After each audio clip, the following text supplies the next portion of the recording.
Hello my dear students, hope you all are well. Beta, today we are going to start the second part of the national movement. In the second part, we are starting from the First World War, the time period of after the First World War. What was the impact of the First World War in India? And after that, we study the entry of the Mahatma Gandhi in the national movement.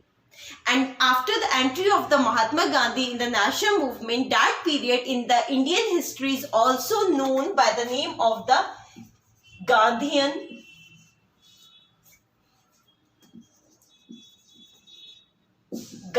phase of the national movement.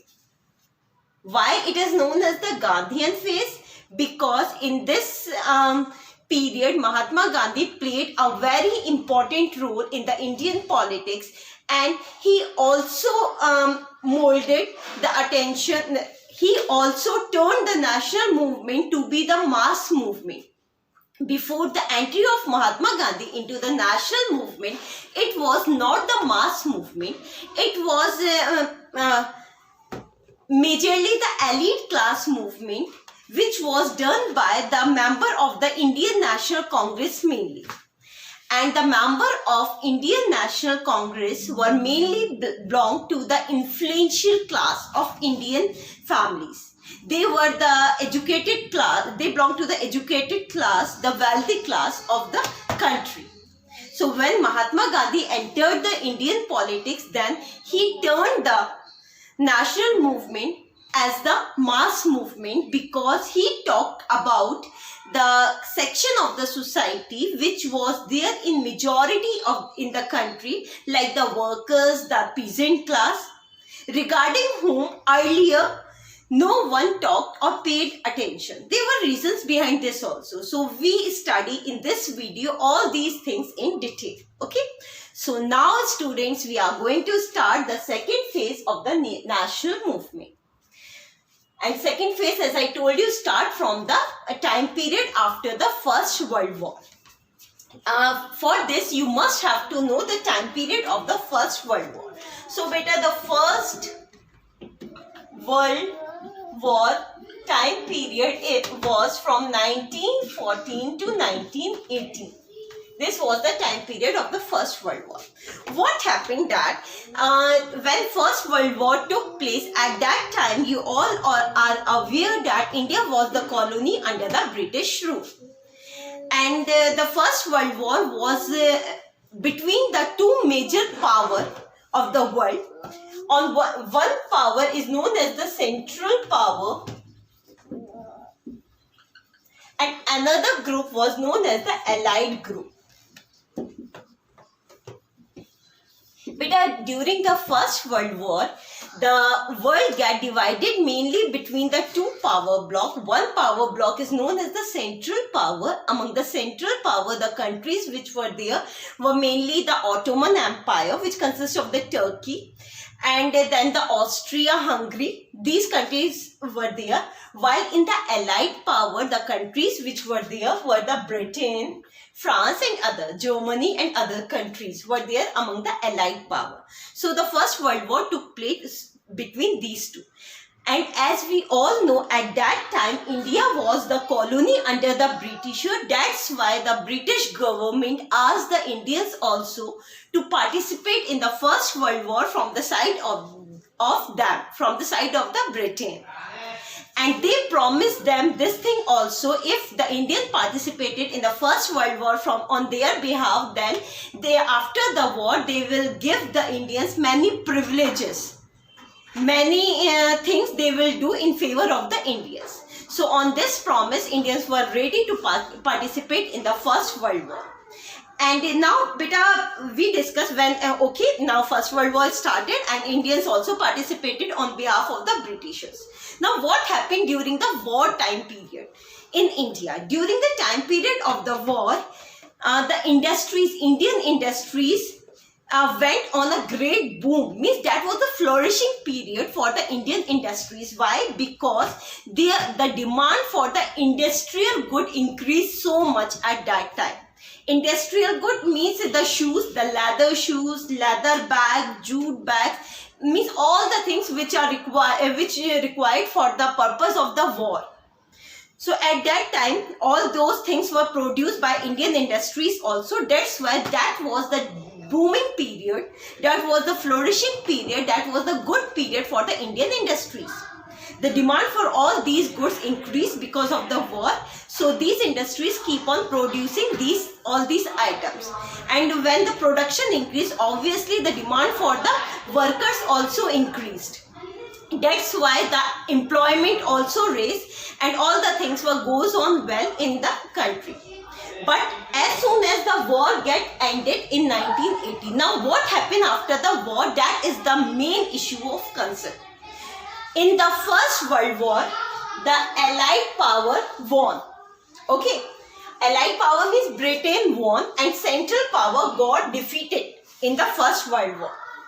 And when the Central power get defeated, in the Central power there was the Turkey. Okay. So better remember at this time this thing. Turkey defeated and Britain was the victorious one. Along with the Turkey, other countries were also there, and along with Britain, other countries were also there who won during the battle. Okay. The head of the Turkey was known as the Khalifa. Khalifa. So, beta, whenever any war took place, at the end of it, a treaty is signed. Treaty means samjhota. एक समझौता sign किया जाता है. So, in a similar way, after the end of the First World War, the treaty was signed between the Khalifa and the Britishers or the Allied power. And that treaty was so much humiliating. Humiliating means insulting for the Khalifa of Turkey. Why? Because his leadership was taken off. All the territories which were under the Khalifa were taken off, and apart from that, his position was also ended. Because of who was Khalifa? Khalifa was considered to be the religious head of the Muslims all over the world.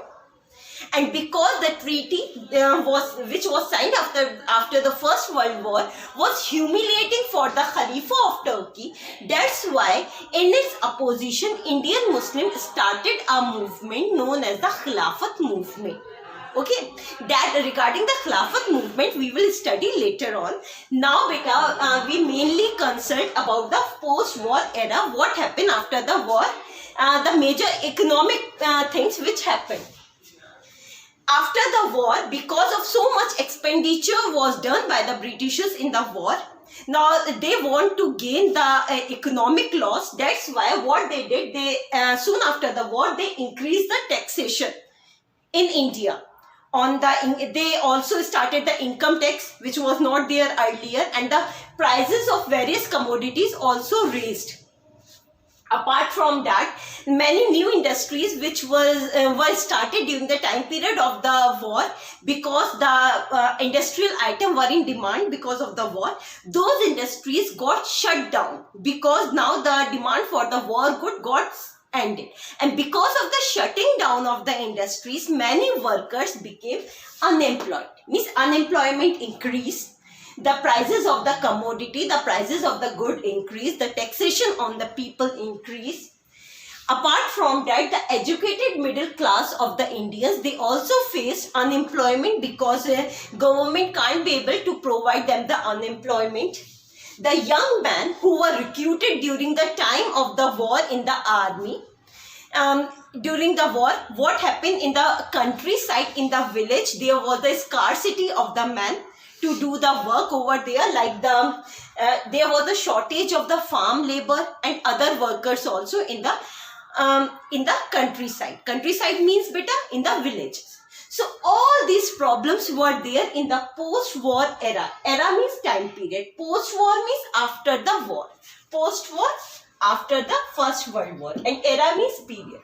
So after the First World War, there was all these problems. There was the economic problem which were faced by the people in terms of the increase in the taxation. Many other new type of the taxes were imposed on the people. The prices of the commodity, prices of the goods increased. There was a lot of unemployment.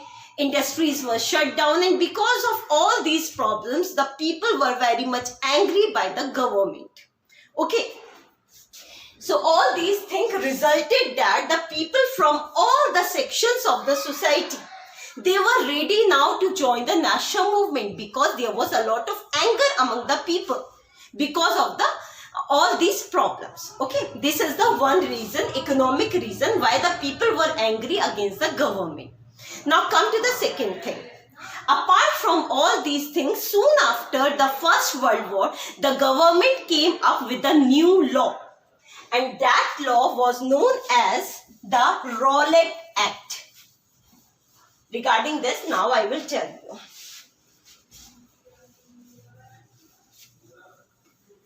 Okay, beta. So first, now we discuss about the causes why the national movement became the mass movement after the First World War. Okay, so first reason we discuss now, because of the post-war problems, which we discussed now. Okay. Second reason was the Rowlatt Act. Rowlatt Act. Beta, this act means law, Rowlatt Law. Because the law was passed by one of the Englishmen called his name was Rowlatt. That's why it is known as the Rowlatt Act. And the act was passed in 1919. Okay. During the war, before the war, as I told you, Britishers promised the Indians that as soon as the war got ended, they will give them many privileges. Privileges means many benefits. But what happened after the war? They come up with a new law known as the Rowlatt Act. Now, what was there in this act? According to this act, the British government got the power to arrest any of the Indian. What? According to the act, the British government got the power to arrest any of the Indians and keep them in the prison for at least 2 years without any trial. Here I am writing what is Rowlatt Act. It permitted British government to arrest any Indian and keep them in prison for at least 2 years. And another important thing, without any trial. Without any trial. बेटा trial का मतलब होता है कि उनके ऊपर कोई case नहीं चलेगा, कोई मतलब वो अपने बिहाफ पर किसी वकील को हायर नहीं कर सकते जो उनकी साइड से जो है केस लड़े, बिना किसी ऐसी चीज के, बिना उनको जो उन्होंने कुछ भी किया है, क्राइम अगर कमिट किया है, बिना उसको प्रूफ किए कोई पुलिस किसी को भी पकड़ के 2 साल के लिए जेल में रख सकती है कम से कम. Okay, so Indians became so much angry by the passing of this act, and the satyagraha again started against this, known as the Rowlatt Satyagraha. Okay, so first reason was the post-war economic problem. Second reason was the Rowlatt Act. Third reason was Jallianwala Bagh massacre. Jallianwala Bagh massacre. What was the Jallianwala Bagh? Where it is? That you all are aware. Jallianwala Bagh is in Amritsar, Punjab. Okay, what happened in that?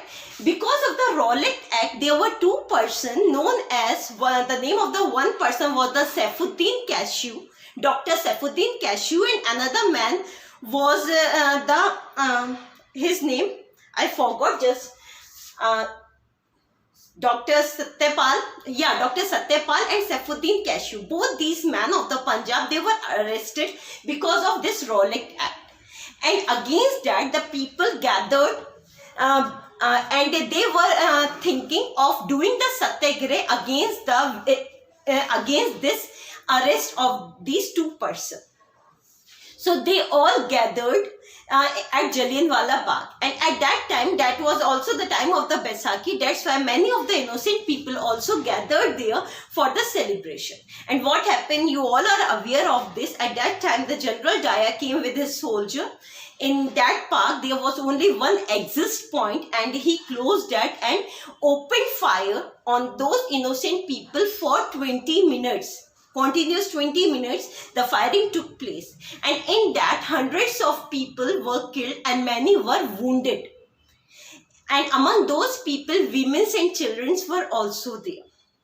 So this was one of the reason. Another reason, Jallianwala Bagh massacre.